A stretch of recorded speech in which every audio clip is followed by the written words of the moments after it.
The nervous flutter in Cadence Moreau's stomach intensified as she approached the simulator room. The polished corridors of Orion 9 space station hummed with activity, but all she could hear was the pounding of her own heart.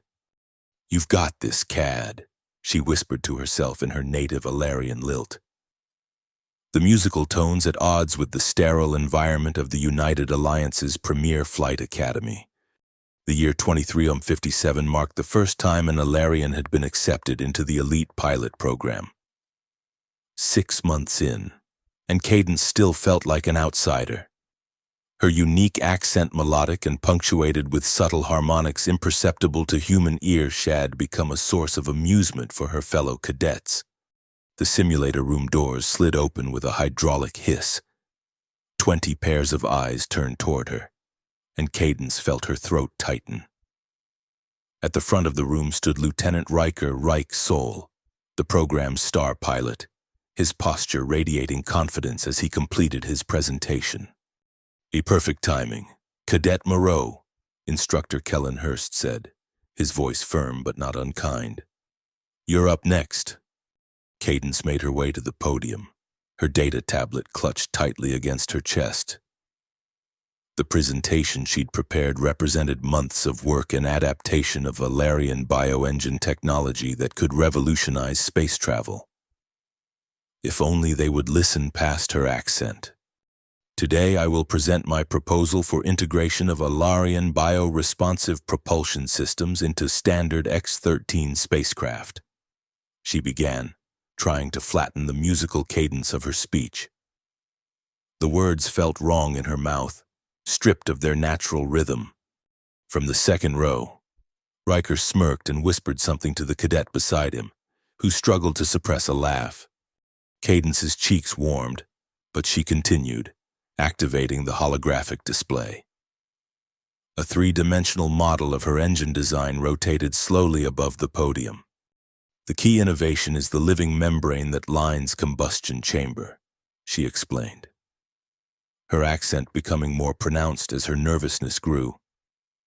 "It responds to pilots' biometric signatures, creating harmonic resonance that enhances fuel efficiency by 28%. "Excuse me," Riker interrupted, his hand raised in mock politeness. "Did you say the engine has a living component? That sounds like a critical failure waiting to happen." Several cadets nodded in agreement. "A bioengineering is foundation of Alarian technology," Cadence replied, struggling to maintain her composure. "The membrane is self-healing and adapts to—" "I'm sorry, but could you repeat that?" Riker asked, cupping his ear. "I couldn't quite catch it through your unique pronunciation." Laughter rippled through the room. Even Instructor Hurst's mouth twitched slightly before he regained his stern expression. "That's enough, Lieutenant Sol," he said. "Continue, Cadet Moreau." Cadence swallowed hard, forcing herself to meet the eyes of her classmates. "As I was saying, the biomembrane adapts to changing conditions, making it ideal for atmospheric transitions and— But what happens when this living engine gets sick?" another cadet called out. "Do we feed it medicine?" More laughter. Cadence's vision blurred with unshed tears of frustration. "Our biocomponents do not get sick," she said, her voice hardening. "They evolve and strengthen with use, unlike mechanical parts that wear down." "Fascinating theory," Riker said, his tone making it clear he found it anything but. "But I wouldn't trust my life to some alien plant goo when good old-fashioned fusion drives have served us perfectly well for a century." Instructor Hurst stepped forward. "Thank you for the commentary, Lieutenant. However, innovation often faces resistance before acceptance." He turned to Cadence. "Continue with your presentation. Cadet, after theoretical proposals, we'll move to today's simulation exercises." Cadence nodded gratefully and proceeded to explain the technical specifications of her design, doing her best to ignore the occasional snickers when her accent became more pronounced on certain technical terms. When she finally returned to her seat, Sergeant Nia Vielle, Her roommate and one of the few cadets who treated her with respect gave her a subtle thumbs up. "All right, cadets," Instructor Hurst announced. "Today's simulation will test your ability to handle atmospheric re-entry under extreme conditions. You'll be piloting the X-13 prototype at speeds approaching Mach 10. Lieutenant Saul will demonstrate first, followed by the rest of you in assigned pairs." Riker strode confidently to the simulator pod, shooting Cadence a smug look as he passed. "Watch and learn how a real pilot handles machinery." The simulator pod sealed, and the room's main screen activated, displaying Riker's cockpit view as well as external camera angles of the simulated spacecraft. His hands moved fluidly over the controls, and the X-13 responded perfectly to his commands. "Textbook approach," Instructor Hurst commented as Riker navigated the simulated re-entry. "Note his angle of descent and how he's managing the heat shield distribution." Cadence watched intently, not out of admiration but professional interest. Despite his arrogance, Riker was undeniably skilled, but there was something mechanical about his precision-efficient but uninspired. Increasing to Mach 9.5, Riker's voice came through the speakers. "Shields holding at 93%. Then something unexpected happened. As the simulated craft hit Mach 9.8, warning lights flashed across the cockpit. The engine readings fluctuated wildly. Riker's voice cut off as the simulator jolted violently. On the external view, the X-13's engines flared and then dimmed erratically. The craft began to tumble. "Engine failure," Instructor Hurst said sharply. "Recover, Lieutenant." But Riker wasn't responding. The bio readings at the bottom of the screen showed his heart rate spiking before his vitals flatlined, the simulator's indication that the pilot had blacked out from excessive G-forces. Instructor Hurst quickly overrode the system, ending the simulation. The pod hissed open, revealing Riker slumped in the seat. Dazed but conscious, the physical effects of the simulation were limited to mild disorientation. "What happened?" he demanded as he staggered out, face flushed with embarrassment and anger. "System malfunction," one of the tech officers reported, rushing to check the simulator's diagnostics. "The engine behavior doesn't match any of our programmed scenarios." Cadence felt a cold knot form in her stomach. She had uploaded her bio-engine specifications to the Academy's database the previous night, hoping the instructors might incorporate elements into future training. But she hadn't expected them to be used so soon or without proper integration protocols. Riker's gaze locked onto her. "You," he said, pointing an accusatory finger. "Your alien technology did this, didn't it?" I only submitted theoretical design," Cadence stammered. "I did not program simulation. Lieutenant Saul, report to medical for evaluation," Instructor Hurst ordered. "The rest of you, simulations are postponed until we determine what caused this malfunction." As the cadets filed out, whispering among themselves, Naya fell in beside Cadence. "That was intense," she murmured. "Are you okay?" Cadence nodded stiffly, but her mind was racing. If her bio-engine design had somehow been incorporated into the simulation and caused Riker's blackout, she would be held responsible. She could already see her dream of becoming the first Alarian pilot in the United Alliance slipping away. "I need to check simulation code," she whispered to Nia. "Meet me in the tech lab after dinner," Nia replied. "I've got access codes." Cadence spent the rest of the day in a fog of anxiety, barely hearing the lectures on interstellar navigation and gravitational drift calculations.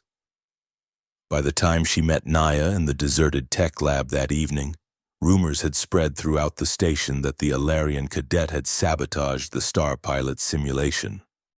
"This is bad," Naya said as she accessed the simulator's code. "Riker's filed a formal complaint against you.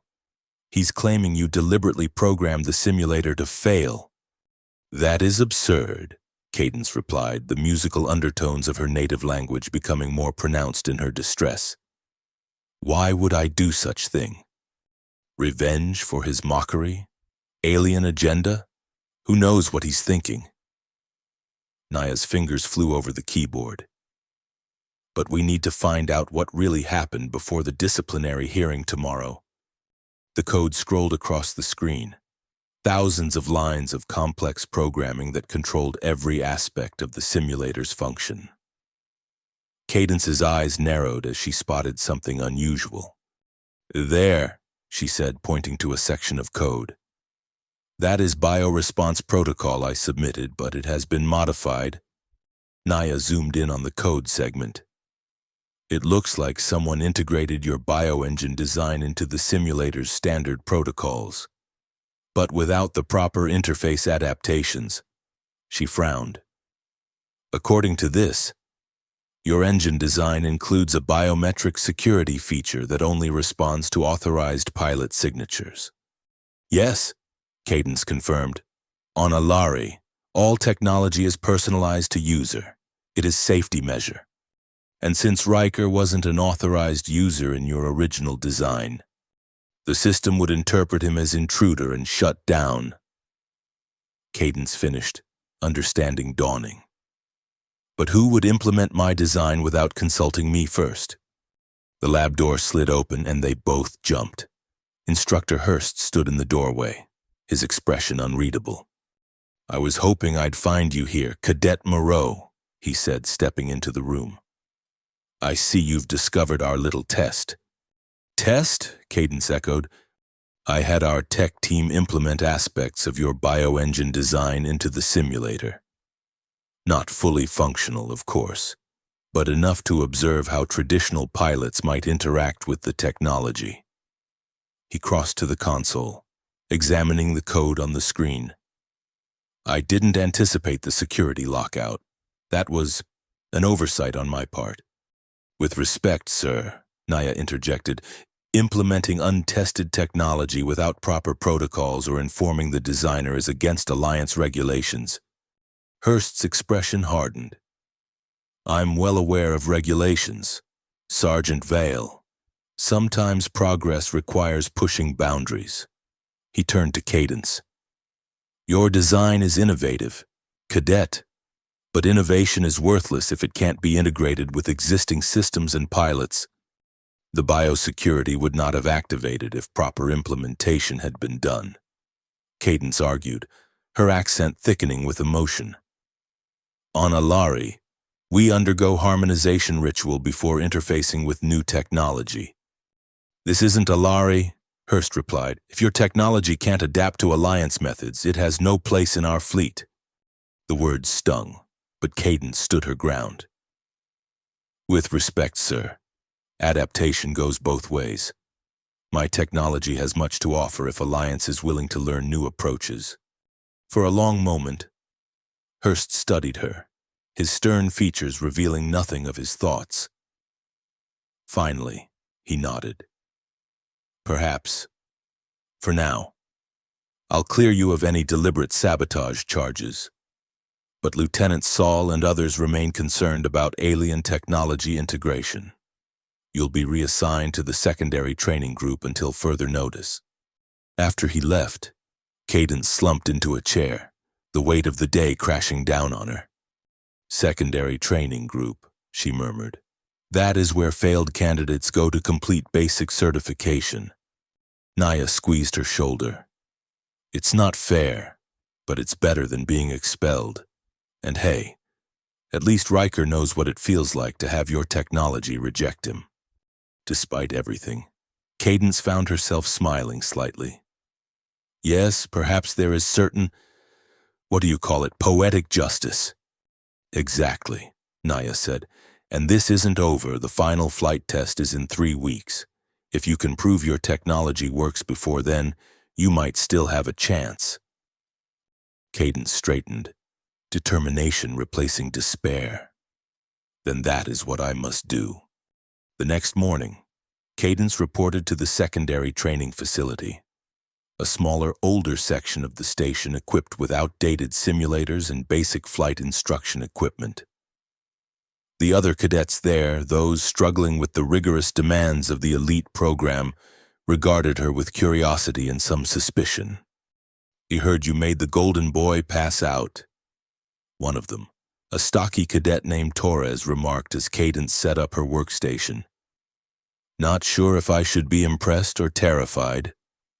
"It was unintentional technical error," Cadence replied carefully. Torres shrugged. "Intentional or not, anyone who knocks Riker down a peg is okay in my book." The secondary instructor, a retired pilot named Captain Weiss, was less impressed. "I don't care about your fancy biotechnology, Cadet Moreau. Here, you'll learn the basics again from the ground up. No shortcuts, no alien tricks. For the next week." Cadence endured the humiliation of being treated like a novice. Basic thruster control, elementary navigation, simulator runs that first-year cadets could master. All the while, she worked on her bioengine design in her free time, refining the interface to be more compatible with standard Alliance protocols. Naya visited when she could, smuggling information about the main program's activities. "Riker's been insufferable," she reported one evening in their shared quarters. "He's using your accent to mock you behind your back, getting laughs from half the squad." Cadence continued working on her tablet, her expression carefully neutral. "Let him laugh. I am focused on my work." "There's more," Naya said hesitantly. "He started a petition to ban untested alien technology from the flight program. Claims it's a security risk." Cadence's fingers paused over the tablet. "How many signatures?" "Almost half the class," Naya admitted. "But I've been doing some digging. You know why Riker hates your technology so much? His father is CEO of Prometheus Engines, the company that manufactures most of the Alliance's conventional propulsion systems." Cadence said softly. "So this is not just about prejudice. It is about profit." "Exactly. If your bioengine proves superior, his family stands to lose billions in contracts." Naya leaned forward, her expression intense. "You're not just fighting personal bias, Cad. You're up against corporate interests." The realization should have discouraged her further. But instead, Cadence felt a renewed sense of purpose. This wasn't just about proving herself anymore. It was about ensuring that superior technology wasn't suppressed for the sake of profit and prejudice. "Then I must succeed," she said simply. 2 days later, Instructor Hurst unexpectedly appeared at the secondary training facility. He observed silently as Cadence completed a basic atmospheric entry simulation, achieving a perfect score despite the outdated equipment. "A Cadet Moreau, a word," he said after she exited the simulator.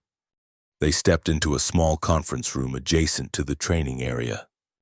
"Your performance remains exemplary, even on obsolete systems." Hurst began, pacing the room. "Captain Weiss reports you've shown no signs of the temperament issues Lieutenant Saul warned about." "Temperament issues?" Cadence inquired, keeping her voice level. "He suggested you might be resistant to instruction, overly attached to your cultural methods." Hurst stopped pacing and faced her directly. "I'm beginning to think his assessment was influenced by factors beyond professional consideration." Cadence said nothing, waiting. "I've reviewed your bioengine design more thoroughly." Hurst continued. "The potential efficiency gains are significant if the technology performs as specified. What would you need to demonstrate its viability before the final flight test?" Hope flared in Cadence's chest, but she tempered it with caution. "Access to engineering bay to construct functioning prototype, and authorization to install in training craft for controlled test." Hurst considered this, his expression thoughtful. "The engineering bay can be arranged. As for installation in a training craft," he shook his head. "Too many regulations, but I might have an alternative." There's a decommissioned X-13 in the maintenance dock, scheduled for recycling. Not flight-worthy by conventional standards, but perhaps suitable for a stationary engine test. That would be adequate for initial demonstration. Cadence agreed eagerly. I'll make the arrangements, Hurst said. But understand this, Cadet, if your technology fails, or if there's any indication of danger, that will be the end of it. The Alliance cannot risk pilot lives on unproven systems, no matter how promising. I understand, sir. Thank you for opportunity. As Hurst turned to leave, he paused.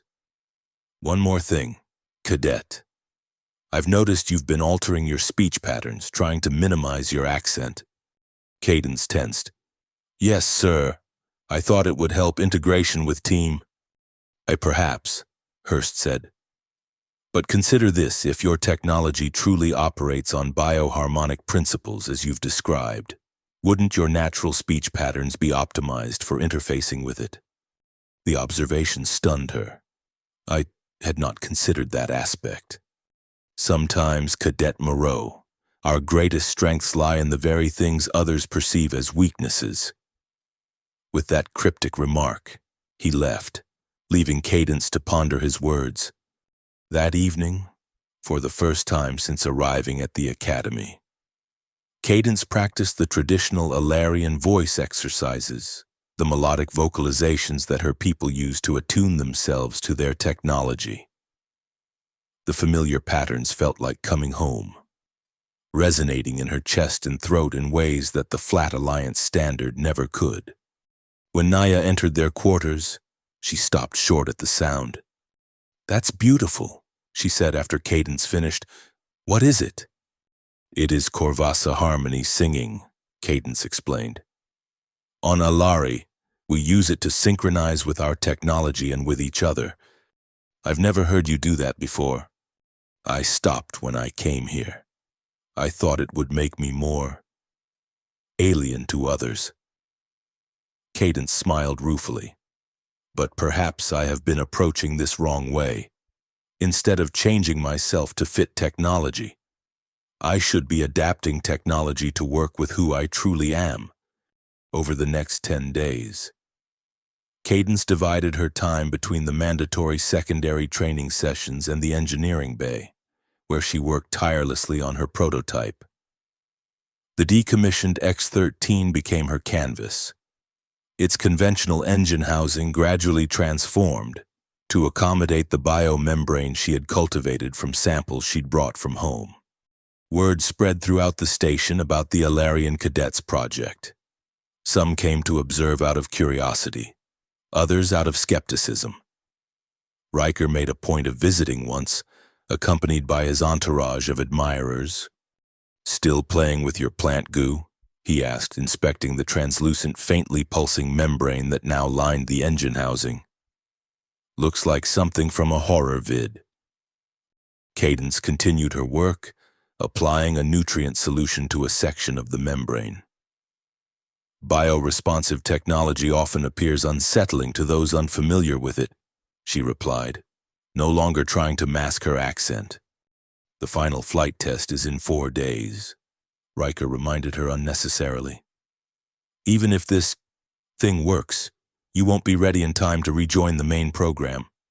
Perhaps not, Cadence conceded, but success would still validate technology for future consideration. Riker leaned closer, lowering his voice. Listen, I'm trying to do you a favor here. My father's company could use someone with your engineering skills. Forget this bioengine nonsense. Come work for Prometheus after graduation, and I'll make sure you're treated well. The offer surprised her. You want me to abandon my work? I'm offering you a way to save face, he corrected. Better than the humiliation of public failure. Cadence met his gaze steadily. I appreciate offer, Lieutenant Soul, but I must decline. His expression hardened. Suit yourself. But when that thing fails, and it will, don't say I didn't try to help. After he left, Nia emerged from behind a storage unit. Did he just try to bribe you? In manner of speaking, Cadence confirmed. He fears success more than failure. And with good reason, Naya said, examining the modified engine. This is incredible, Cad. How close are you to testing? Tomorrow, if final calibrations go as planned. Cadence stroked the membrane gently, and it pulsed in response to her touch. Instructor Hurst has arranged for station engineers to observe.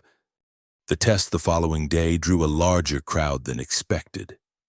Not only were the designated engineers present, but also several instructors, a contingent of advanced cadets, and even a representative from Alliance Command who happened to be visiting the station. Instructor Hurst addressed the gathering. What you are about to witness is a preliminary test of an experimental propulsion system designed by Cadet Moreau.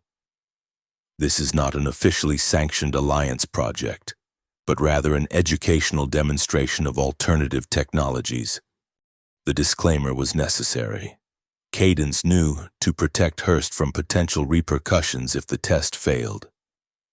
She appreciated that he had taken even this much risk on her behalf. The modified X-13 was secured in the testing bay, its exterior sensors providing real-time data that displayed on screens visible to all observers. Cadence stood at the makeshift control console she had constructed, her hands trembling slightly with a mixture of excitement and apprehension. A beginning initialization sequence, she announced, then took a deep breath and began to sing. The musical notes of the Alarian attunement song filled the bay, drawing surprised murmurs from the observers.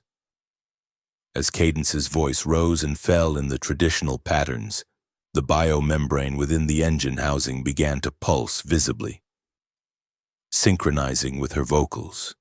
"Oh, biointerface active," she reported, switching to spoken words but maintaining the melodic cadence of her natural accent. "Beginning power transfer."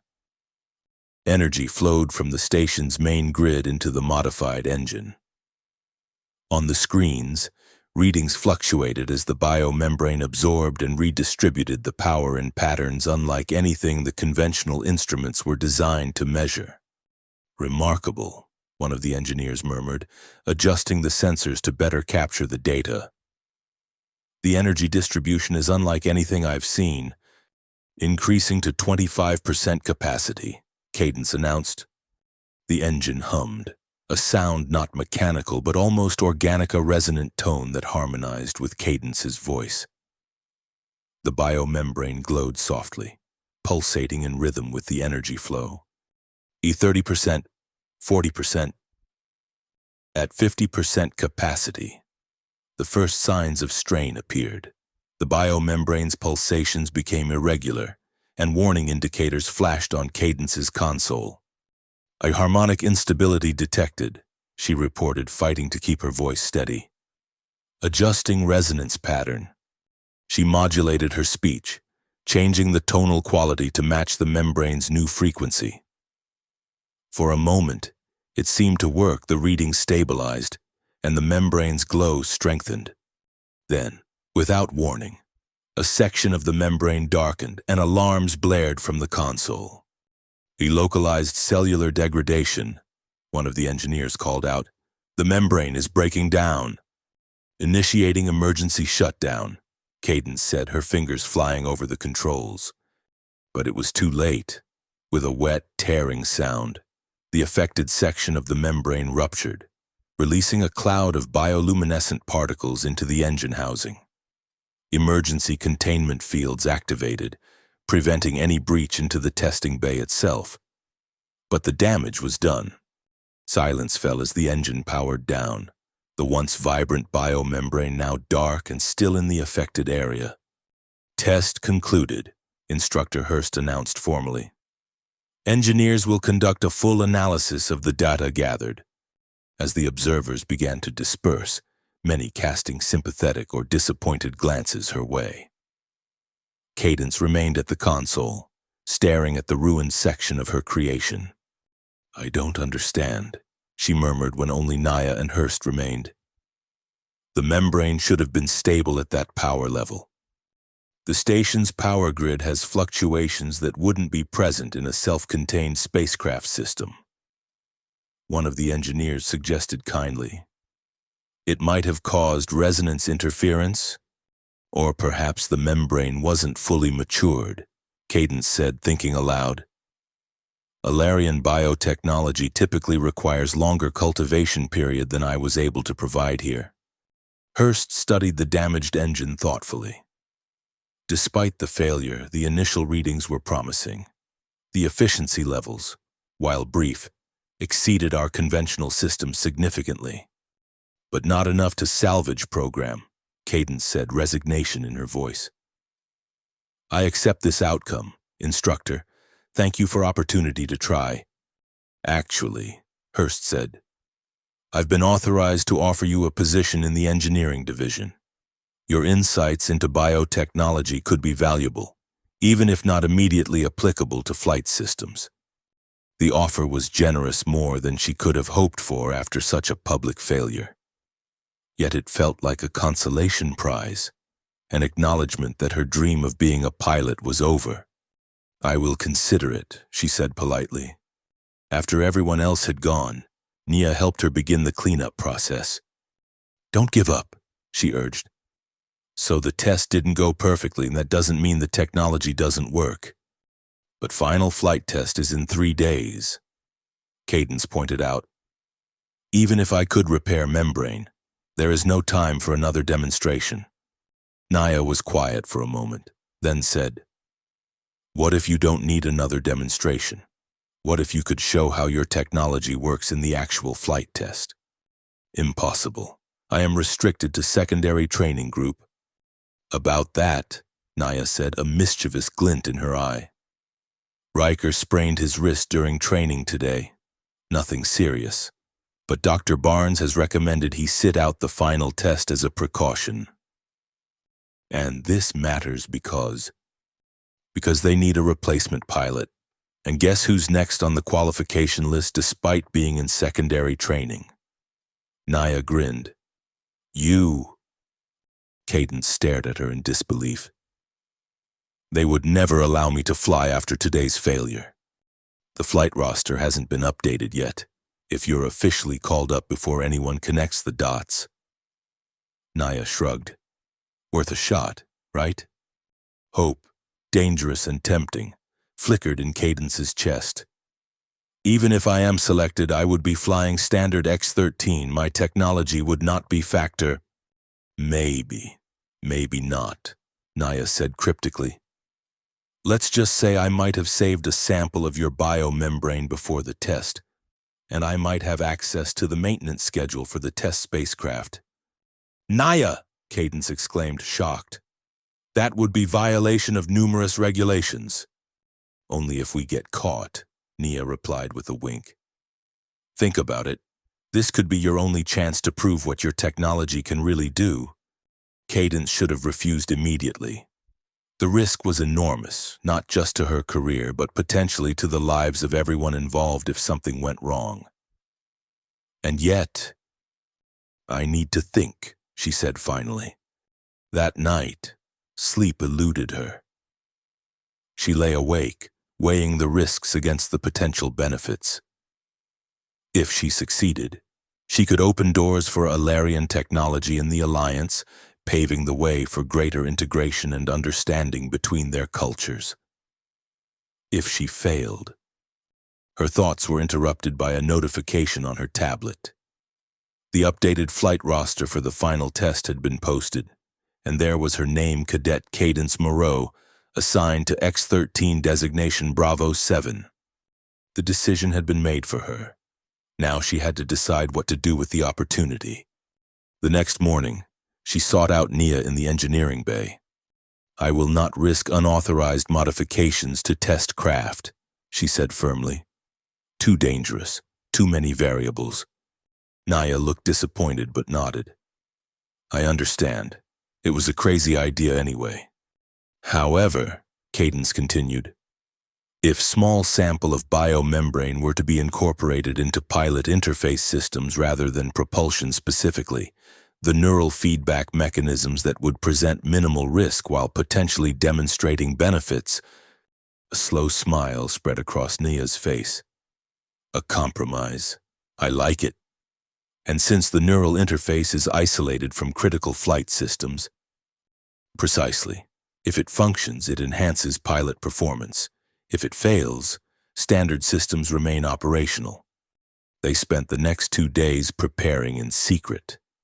The sample of biomembrane, barely the size of a credit chip, was carefully cultivated in Cadence's quarters using the nutrient solution she had developed.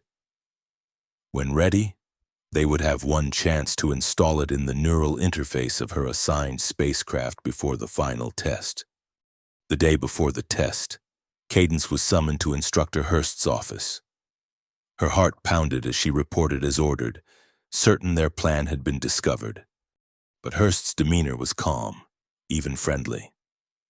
Cadet Moreau, I wanted to personally inform you of your selection for tomorrow's final test flight. Thank you, sir, she replied, trying to keep her voice steady. I am honored by opportunity.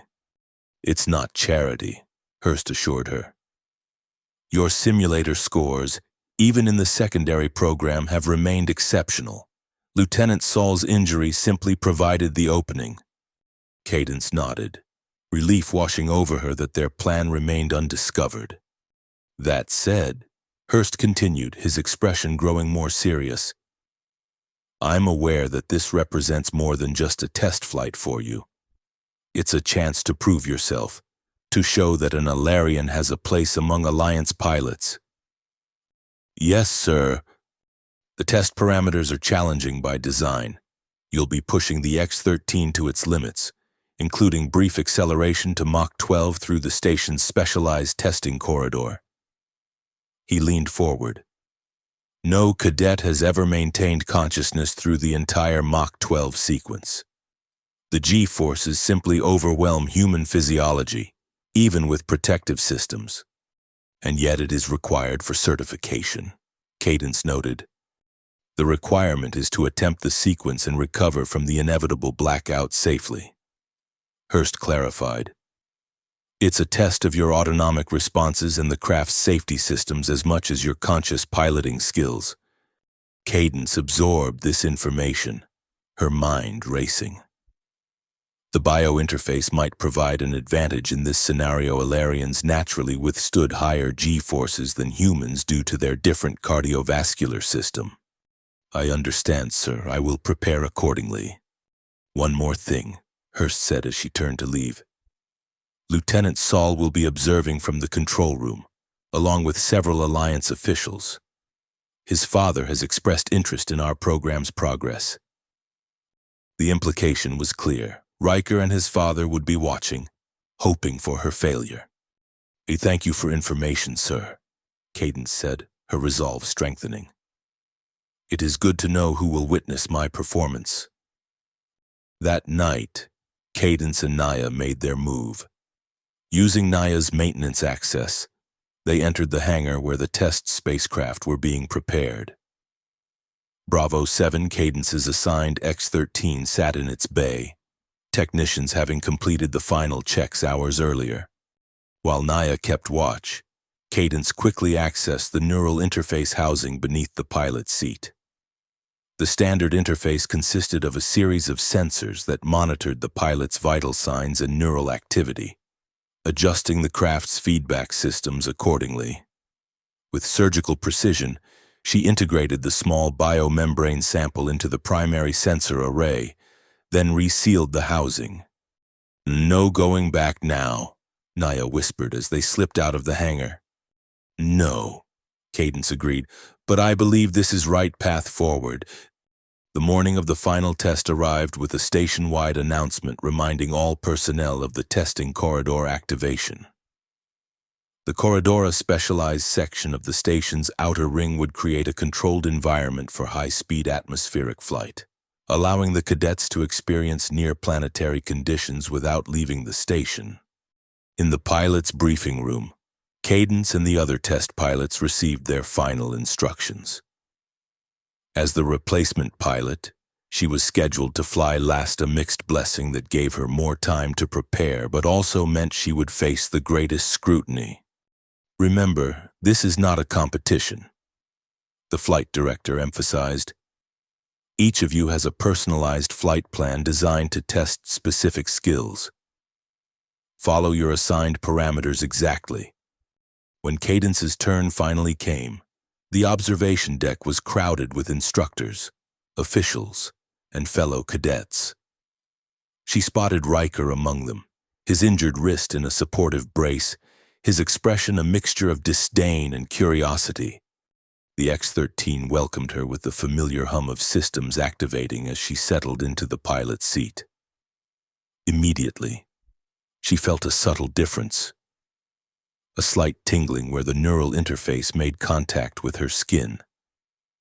The biomembrane recognizing her presence. Bravo 7, this is Control. Instructor Hurst's voice came through her headset. Systems check complete. You are cleared for launch sequence. Acknowledged, Control. Cadence replied, allowing her natural accent to flow unrestrained for the first time in an official capacity. Bravo 7 beginning launch sequence. As the craft lifted from the hangar floor, guided by its anti-gravity thrusters toward the airlock that would give her access to the testing corridor, Cadence felt a strange calm settle over her. Whatever happened next, she was flying as her true self. The airlock cycled, and the X-13 emerged into the vast circular tunnel that formed the testing corridor. Currently depressurized, it simulated the vacuum of space, its walls capable of generating atmospheric conditions on command. Beginning Phase 1, Cadence reported, standard vacuum navigation. The X-13 responded perfectly to her touch, executing the complex series of maneuvers with precision. Through the neural interface, Cadence felt the biomembrane subtly enhancing her connection to the craft, translating her intentions into action with minimal delay. Phase 1 complete, she reported after the final maneuver. Awaiting Phase 2 authorization. Excellent work. Bravo 7, Hurst replied. Phase 2 authorized. Corridor atmospheric generators activating. Around her, the tunnel began to fill with artificial atmosphere, creating resistance against the spacecraft's hull. This was the true test, navigating through increasingly dense atmosphere at speeds that would tear lesser craft apart. Accelerating to Mach 3, Cadence announced. The X-13 surged forward, its conventional engines operating at peak efficiency. The biomembrane in the neural interface pulsed in rhythm with Cadence's heartbeat, creating a feedback loop that allowed her to feel the subtle shifts in the craft's performance before they registered on the instruments. Mach 5, she reported, her voice steady despite the increasing G-forces. The standard neural dampeners were working in concert with the biomembrane, shielding her from the worst effects of acceleration. In the control room, the observers watched with growing amazement as Cadence's vital signs remained stable well past the point where other pilots began to show stress. "How is she doing that?" one of the officials asked, turning to Hurst. "Alarian physiology is somewhat different from human." Hurst replied neutrally, though his eyes never left the monitors. "They evolved on a world with higher gravity." Riker leaned forward, his expression darkening. "Check the ship's systems. She might have tampered with the sensors." A technician ran a diagnostic. "All systems reading normally, sir. The cadet is simply handling it better than expected." Mach 8, Cadence's voice came through the speakers, still clear and controlled. "Encountering expected turbulence, compensating." The X-13 shuddered as it pushed through the denser layers of the artificial atmosphere. But Cadence adjusted with instinctive precision, guided by the enhanced feedback from the bio-interface. Mach 10, she reported, preparing for maximum acceleration. This was it, the moment of truth. No cadet had ever remained conscious through the Mach 12 sequence. The G-forces were simply too extreme for human physiology to withstand, even with the most advanced protective systems. But Cadence wasn't entirely human, and her interface wasn't entirely conventional. "Accelerating to Mach 12, she announced. her accent now fully expressed, the musical tones of her native language infusing her words with power. As the X-13 surged forward, the G-forces mounted exponentially. Warning indicators flashed across her console as the craft approached its structural limits.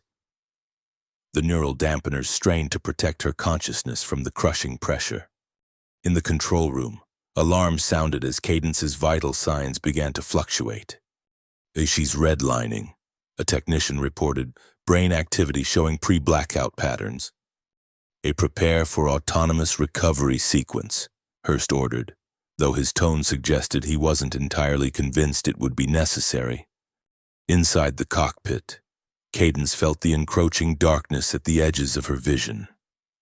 The biomembrane pulsed frantically, trying to maintain the neural connection but overwhelmed by the extreme conditions. In that moment of crisis, instinct took over. Cadence began to sing not the controlled attunement song she had practiced, but the ancient Corvassa of her people, the harmonizing melody that had guided Alarian pilots through the stars long before humans left their world. The sound resonated through her body and into the neural interface, where the biomembrane responded like a living thing awakening.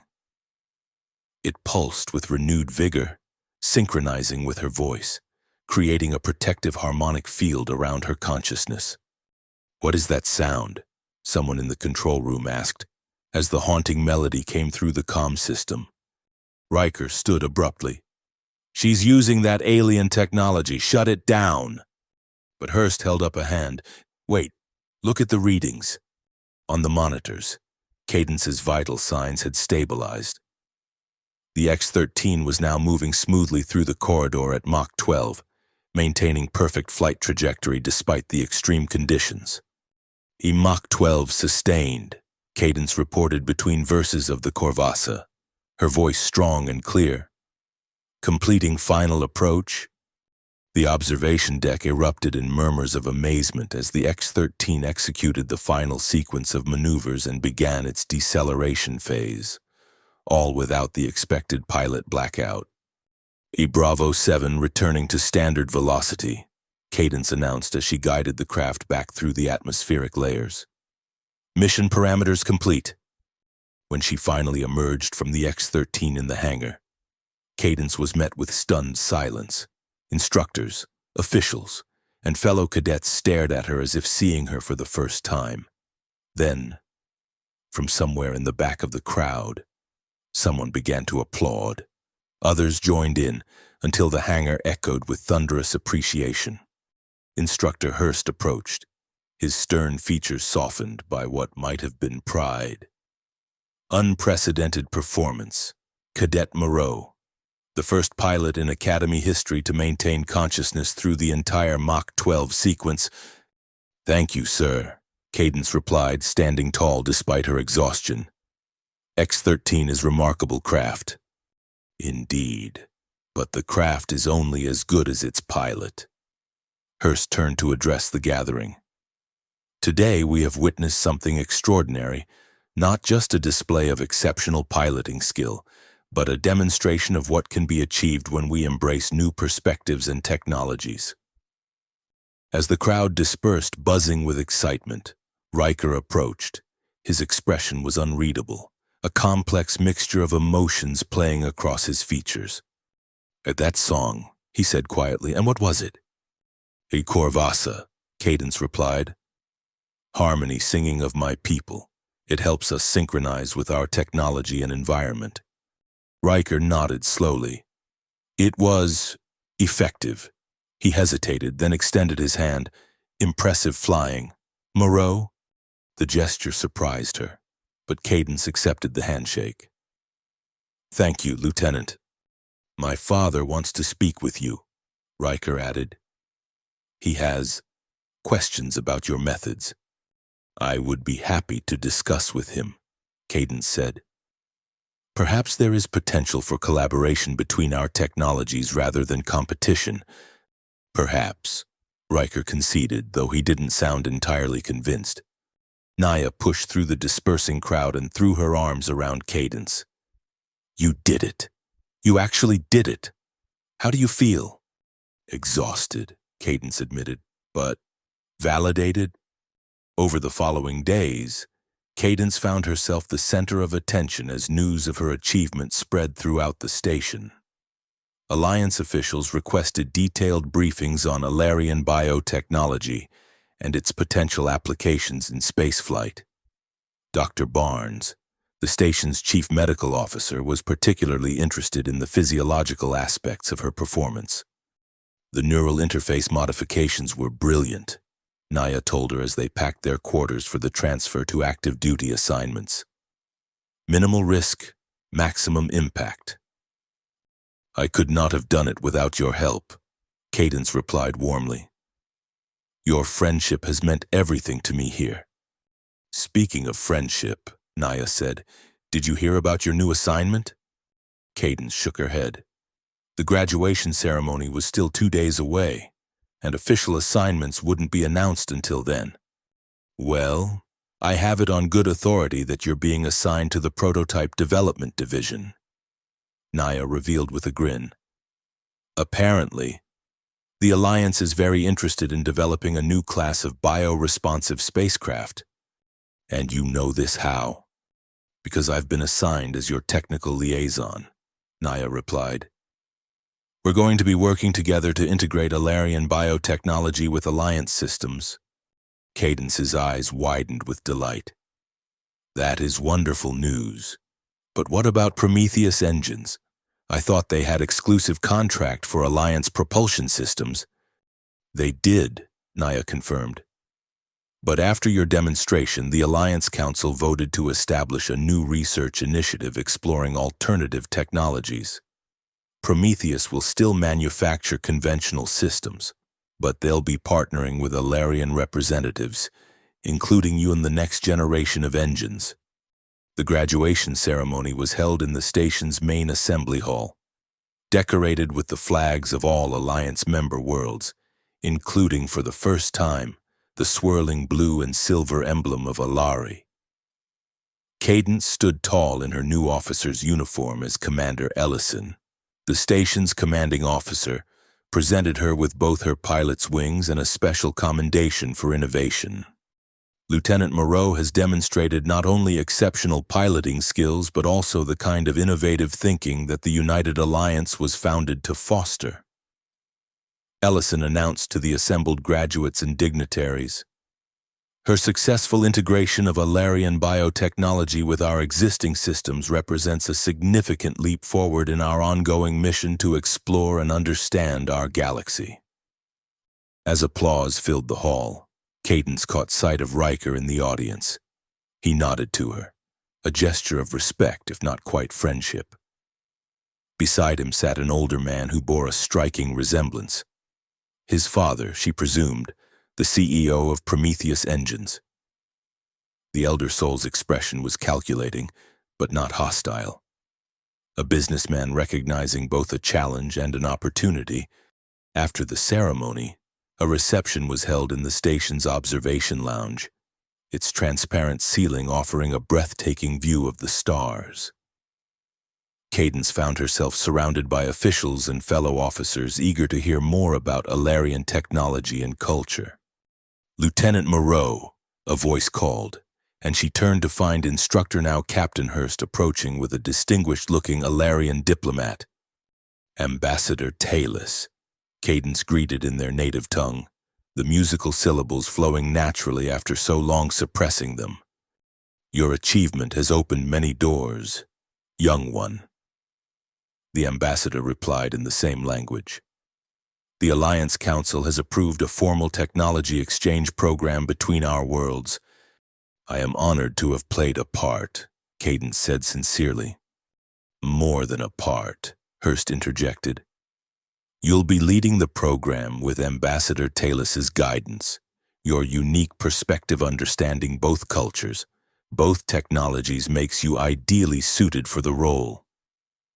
As the reception continued around them, Cadence found a quiet moment alone by the observation window, gazing out at the endless expanse of stars. From somewhere behind her, she heard the faint sound of laughter cadets mimicking her accent. but this time not in mockery. They were trying to reproduce the haunting melody of the Corvassa, curious rather than contemptuous. Naya joined her at the window. Thinking about home? Yes, Cadence admitted, but also thinking about future, about bridges between worlds. Well, as the newly appointed cultural liaison officer, I'd say you're in the perfect position to build those bridges, Naya said with a smile. We both are, Cadence replied, placing a hand on her friend's shoulder. It was your willingness to see past differences that made this possible. A soft chime rang through the lounge, calling for attention. Commander Ellison stood at the center of the room, raising a glass. If I could have everyone's attention, she announced. As is tradition at graduation, we invite one of our new officers to share something of their cultural heritage with us. Tonight, I'd like to call upon Lieutenant Cadence Moreau to honor us with a traditional Ilarian Corvassa. All eyes turned to Cadence, expectation and interest replacing the skepticism she had faced only weeks before. With a deep breath, she stepped forward into the circle that formed around her. Once, she would have been terrified by such attention, ashamed of her difference. Now, she embraced it. The first notes of the Corvassa rose from her throat, pure and clear in the hushed lounge. The ancient melody spoke of journeys among the stars, of barriers overcome and horizons expanded. As she sang, Cadence noticed something remarkable. Some of the humans were attempting to join in, clumsily at first, then with growing confidence as they found the harmonies. The song expanded, becoming a bridge between worlds just as she had become. And in that moment, surrounded by the stars and the joined voices of her fellow officers, Cadence knew that she had found her true place in the universe, not despite her differences, but because of them. The same differences that had once made her an object of ridicule had ultimately revealed their true nature, not as weaknesses to be overcome, but as strengths to be celebrated. Her accent, her cultural heritage, her unique perspective. These were not obstacles but gifts, not just to herself but to all those willing to listen and learn. As the final notes of the Corvassa faded into the vastness of space visible through the observation window, Cadence met the eyes of those around her, humans and aliens alike, united in the shared experience of harmony. And she knew that this was only the beginning of a journey that would take them all farther than they had ever imagined possible.